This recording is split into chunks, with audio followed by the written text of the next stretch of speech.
Обвинителството започна со изведување на докази, откако кривичниот суд на минатото рочиште донесе одлука дека Раде Трајковски Штикли е способен да го следи судскиот процес за делото кое му се става на товар заедно со останатите обвинети, за делото неовластено производство и пуштање во промет на наркотични дроги. Обвинителството како докази изнесе службени белешки за обвинетите, списи од МВР за одземени кесички со прашкаста и тревкаста материја, службени белешки за действија и активности за пронаоѓање лица и предмети, белешки за проверка на идентитет и видеоснимки за одреден временски период. На видеозаписот од домот на лицето Трајковски се гледа како на лице влегува во неговиот двор и разговараат со Раде Трајковски. Му дава одреден паричен износ.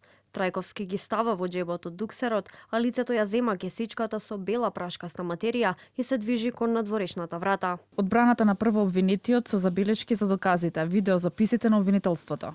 Не се гледа бела кесичка, затоа што снимката е црно-бела и не може да се утврди. Воопшто не се гледа некаква паковка која Раде Трајковски наводно ја предава. На минатото рочиште на прашање на судот, Раде Трајковски кажа дека не го разбира обвинението, додека пак останатите обвинети се изјаснија дека го разбираат, но не се чувствуваат виновни за делото кој им се става на товар.